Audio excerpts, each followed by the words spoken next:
ماشي كلشي يستاهل يسمع مشاكلكم.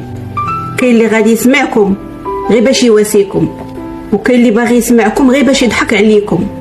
خليكم ساكتين وخلي الله هو اللي يسمع، حيت هو الوحيد اللي ما غاديش يجرحكم به.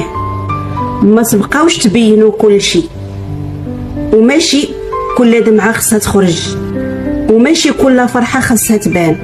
خليكم غامضين، حيت الوضوح الزايد كيعري الظهر. وتعلموا تسكتوا شوية، ماشي كل حاجة خاصكم تجاوبوا عليها، وماشي كل واحد خاصو يستاهل يسمع الرأي ديالكم.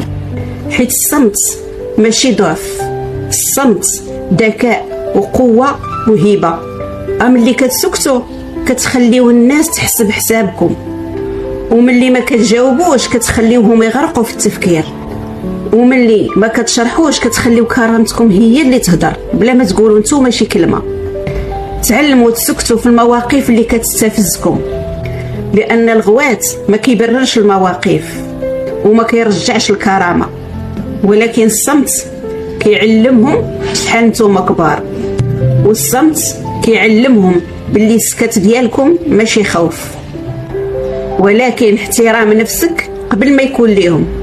في هذا الوقت اللي كيتكلم بزاف كيتحسب خفيف، واللي ساكت كيعطي راسو قيمة. وإلا كان الكلام من فضة، فالصمت في هذا الوقت من ذهب ومغلف بالكرامة. شحال من واحد كيهضر بزاف وكيضحك مع من والا بزاف، وفي الأخير اندم، وندامة ما نفعاتوش.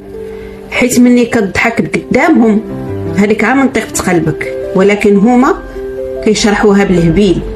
وملي كتكون فيك الهضره بزاف وكتهضر قدامهم كيستغلوا الفرصه وكيقولوا غنجبدوا منه داكشي اللي مخبي علينا. لهذا ركزوا قبل ما تهضروا، وفكروا قبل ما تضحكوا، لان الوقت صعابت والنيه ما صافياش، وعشرة من والا كتورث الباله.